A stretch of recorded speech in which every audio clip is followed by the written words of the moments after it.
Thanks for checking out the Brad and John Show podcast. This segment of the show is brought to you by John Combest's book, Stalking, Harassment, Internet Trolling, A Guide to Recovering and Rebuilding After Online Attacks. It's a great reference if you've ever been the unfortunate target of a social media attack. It's available on Amazon. Just search John Combest. That's C-O-M-B-E-S-T, John Combest, and the book will show up in your search results. Now it's time for another segment of the Brad and John Show. Can you handle it? It's me, Egbert, once again. I'm the new owner of this station. I went out and hired the best talk radio consultant, Jeff Allen from News Talk STL, and told him to hire the worst talent he could find.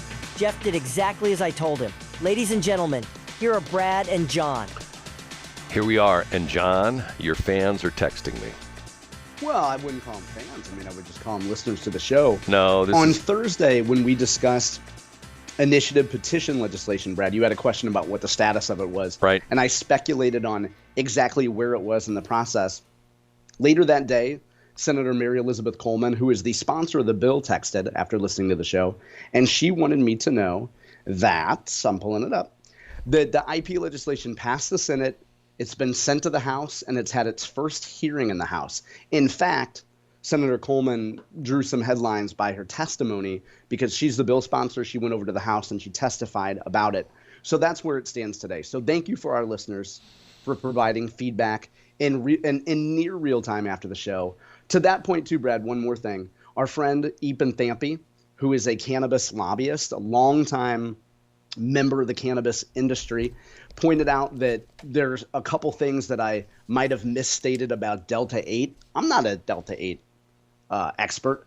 Epen said he would love to come on sometime if you want to do a segment, Brad. And I told him we generally don't have guests on the show. That's not the type of show we are.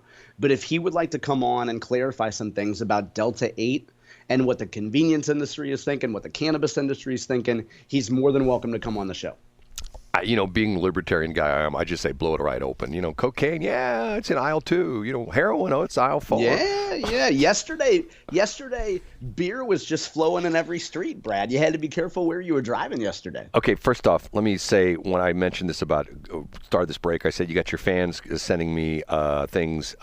Here's someone, I won't say who sent this to me, but it says, this is from Fact at Fact.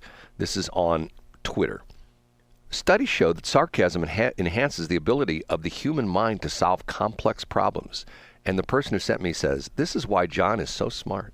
He's Mr. Oh, wow. He's Mr. Sarcasm. That is quite kind of them. Thank you. I do not fetishize intelligence, dear listener, and yet at the same time, I appreciate your comments. Thank you for that. John, here's what we need to do. We started touched on this last week. You and I need to come up with terms, and we need to essentially show that we're not the only ones that are offended by things. And I want to say yesterday that I think that yesterday, St. Patrick's Day, should no longer be celebrated. I think it should be. Why is that? I think it should be thrown out of the calendar like we got rid of Columbus Day, which we now call Indigenous Peoples Day. Well, John, can I give you the reasons why I think? Yeah, please. I bet I'm going to love them, Brad. Why would you say that? Because you and I are the same worldview on this. Go ahead. St. Patrick's Day, to put it bluntly, is a racist day. Absolutely. Because you celebrate white folks. Because you go, and some of the worst white folks, because most of the time we're fetishizing a culture whose blood is pretty pure, Brad. Right. That's exactly my point. We're pure, but we're not a Meghan Markle, whatever. You know what I'm saying? We can't check the mulatto box. Most of us are pretty pure. Well, that's the whole point, because of the fact that, let's be honest, that I'm not an expert on world history and things like that, but you have certain countries, because of the geographic region that they're in, geography tough to get to, because let's call Great Britain, if you want to call it UK, whatever you want to call it, it's an island, okay? I know it's a great big monster island, okay? It's not like we had a land bridge back in the day, we had a land bridge between the Soviet Union and what became the United States, Alaska, and things like that. If you want to get to England, you got to jump on a boat, okay? So Absolutely. Like you said, most of the people were fairly, shall we say, inbred, and especially the Irish people, okay? So A, and not only that, most of them are super white. B, they cause global warming. Do you know why? Why's that? Because they promote corned beef, which is not vegan. And once again, what do you get beef from? You get it from those cattle, and those cattle's out there, farting and burping and putting all that methane in the air. Okay? C, these are all the reasons why St. Patrick's Day is racist. Because of the fact that a lot of the Irish people have red hair, they are somewhat unique. And to the point where we should not celebrate their uniqueness, we should essentially point out the fact that they're freaks. And that's absolutely true. And D, they glorify making fun of small people with mean attitudes. They do. They sure do. Hey, and all you have to do is travel to Indiana to hear about that. Right. See, once again, I talk about this all the time. They got rid of the Redskins. They got rid of the Cleveland Indians. I still can't understand why Notre Dame still has that little teed-off Irish dude, With and you know what? He has his fists up and an aggressive. Right. That's not even a microaggression, Brad. That's a macroaggression. Right. He's essentially saying, I want to fight. So, hey, Brad, hold on. I have one more for your list. Can I add one? Yeah, go ahead. What I find wildly offensive is you can be out on St. Patrick's Day weekend. You can be just enjoying yourself, having a nice time. And a girl will come up with her, and I'm going to choose my words carefully, with her sensuality on display. She might be smuggling raisins. And you say, baby, why are you coming on so strong to me? And she says, hello, I'm Erin Gobralis. And I say, listen, first of all, well, we'll just leave it there, Brad. But, sometimes we don't just want that in our face. I mean, we might want it somewhere else, but we don't want that in our face all the time, Brad. So that's yet another reason why the Irish people are offensive. John. Okay, here's a story that I saw yesterday, and which has come out again today. and here's another story that John's going to appreciate. John is sometimes referring to women, certain, shall we say, socioeconomic class of women who wear, in John's words, comfy shoes. Now, that's right. Explain you've said this more than once, probably. Maybe women in comfortable shoes. Yeah, right. I'll tell you what. There is a certain mindset of women who get up in the morning and and you know what? All human life is beautiful. I had this conversation with my kids yesterday, Brad. I don't mean to get sentimental, but all human life is beautiful. And if you create a life, you're responsible for taking care of that life. So a woman can roll out of bed and she could put her hair up and she could be as beautiful as can be in her natural sense. And then she's got a choice, Brad. What should I wear today? So should I go for comfort and should I hide things? Or should I have some respect for myself and attempt to look nice? And then we get to footwear. Now, we're not talking about going to Kohl's. We're not talking about walking to Aldi. We're talking about making a public appearance, Brad. We might be flying on a plane like we discussed last week. We might be talking about walking the walls of the Missouri Capitol. Put on some appropriate footwear. You don't have to wear Crocs everywhere you go, ladies. And you know what? If you want to dial it in, if you want to be the suburban guy that wears his New Balances and his Skechers and doesn't care anymore, by all means, have at it. But for a certain group of women, they need to know that it's okay to put on a pair of heels and look good, accentuate what your mama gave you. You get what I'm saying, Brad? Well, John, the reason I brought this up because there's an interesting story that's making the rounds. Once again, I saw it over the weekend, and it's on a couple different websites as of this morning.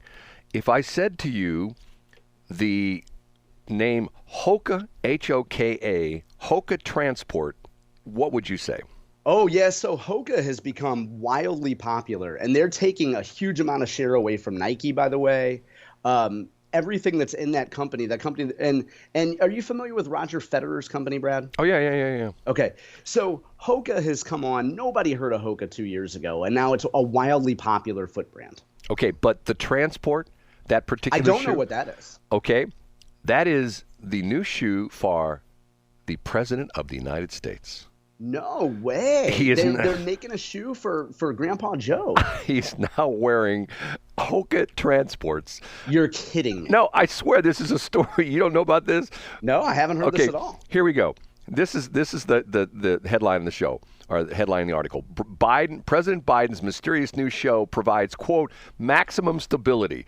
He is now wearing Hoka transports because unless you look at them very close, they almost look like a dress shoe.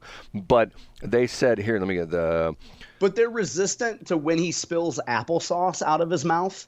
And when, his lower lip can't hold the applesauce that he's fed, it goes onto the shoe and then you can wipe it off really clean, right? Okay, this is according to Inside Edition. Biden's specific shoe is called the Hoka Transport. The report says a shoe that has a, quote, wide sole that is, quote, no doubt great for stability. The report notes that the president does, quote, have a history of stumbling, but with the shoe, but the shoe is quite comfortable and feels like walking on air. Now, here we go. The shoe bears the seal of approval of the American Podiatric Association for being beneficial to foot health, the report said, noting Biden's physical last month revealed that the president suffers from sensory peripheral neuropathy in his feet. And it also talks about the fact that it has a wide toe box, and essentially it resists turning of ankle. You know what I'm saying? Like I'm talking about, like if you're... I do know. Now, first of all, we know that Joe likes a wide box, right?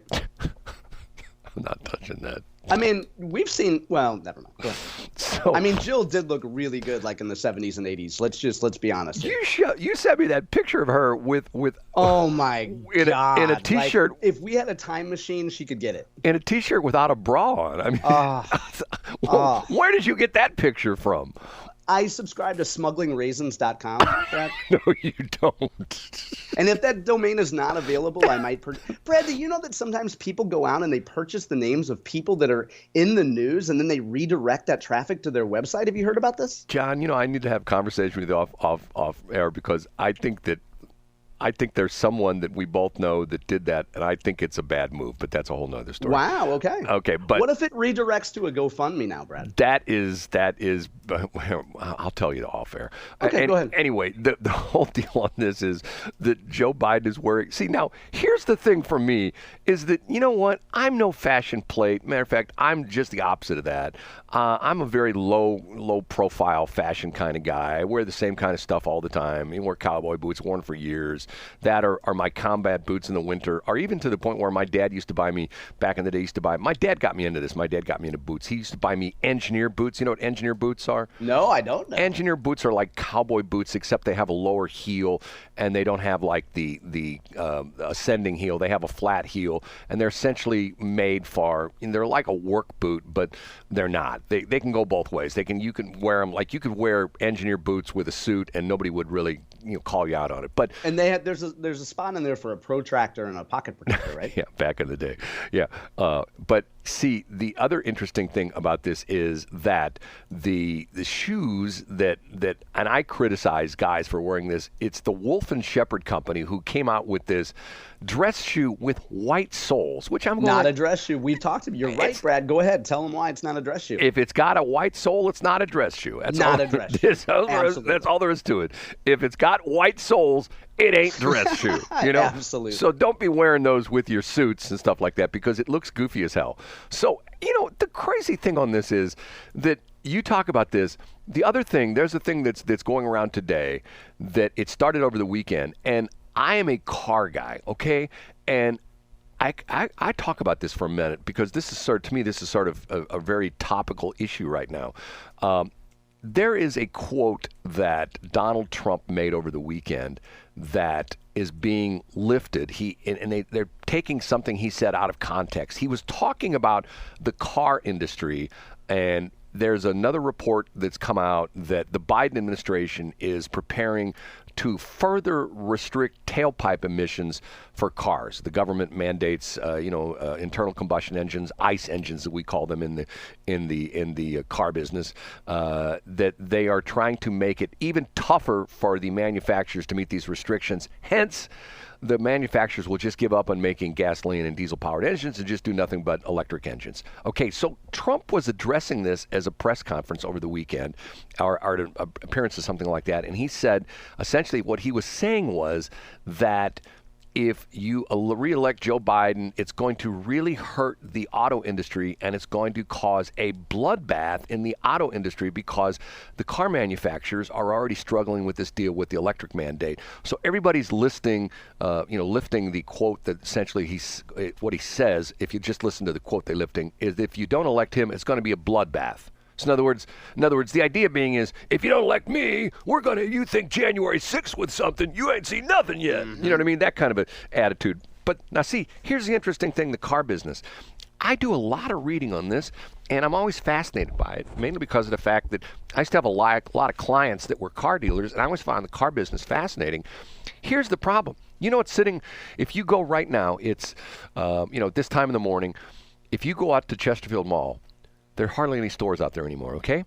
The parking lot will be essentially empty except for one area. You know what's parked in the one area? Yeah, hundreds of Teslas. Exactly. That they can't sell.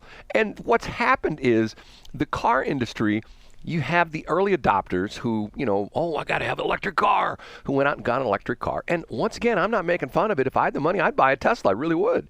But now what's happened is, people are like, I don't know about those electric cars. I don't have a way to charge them. If you live in an apartment complex or a condo or something like that, well, how do you charge them? Or maybe you live in a house and matter of fact, you don't have the proper electric in your garage, which nobody does, to charge their car. They're expensive. If you need to replace a battery pack in one of the cars, I mean, you think people complain about $8,000 or $9,000 for replacing an engine if you blow an engine. We're talking $20,000 for a battery pack in a lot of these Teslas. So what's happened is, and there's a couple interesting articles that the car manufacturers are now saying, you know what, maybe we need to rethink this thing. Now they're looking at seriously ramping up production of the hybrids, which to me is the ultimate solution to the problem, because of the fact that if your battery goes out on your, the way the hybrids work is that it runs off the battery for X amount of time, and once the battery is close to being exhausted, it turns the engine on and it powers the car and charges the battery at the same time. So in other words, you're never stuck in the middle of nowhere with your battery at 0 volts. And once again, the technology is here. Toyota has pioneered the technology, not necessarily pioneered, but they perfected the technology. It's been the Prius for decades now. I think the original Prius is like, I think it was like a 2004, 2005 model. I have to take a look at that.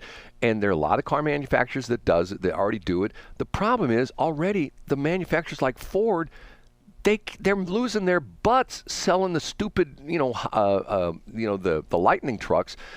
I read a thing the other day talked about that if you buy the titanium Lightning, and you drive it off the lot, and it's like close to $100,000. The Lightning is the F-150 pickup truck, but it's all electric. And the titanium is the top of the line, got all the options still, like stuff like that.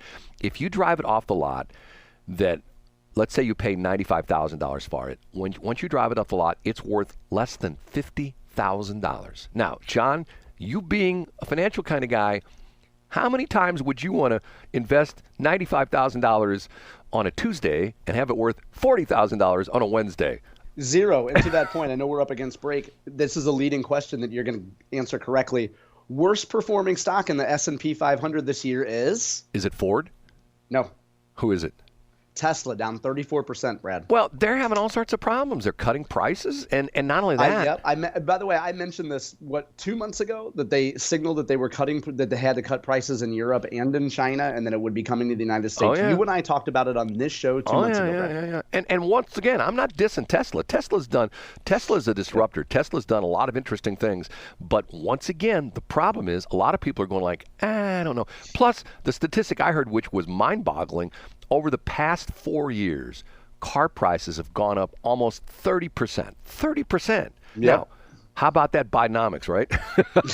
Right. It's real. It's real, and it's in everything. Brad. When Joe says, hey, how about that Bidenomics? People are going like, yeah, right. I don't like that Bidenomics. Okay, we have to take a break. We will be right back. Thanks for checking out the Brad and John Show podcast. This segment of the show is brought to you by John Combest's book, Stalking, Harassment, Internet Trolling, A Guide to Recovering and Rebuilding After Online Attacks. It's a great reference if you've ever been the unfortunate target of a social media attack. It's available on Amazon. Just search John Combest. That's Combest. John Combest, and the book will show up in your search results. Now it's time for another segment of the Brad and John Show. Can you handle it?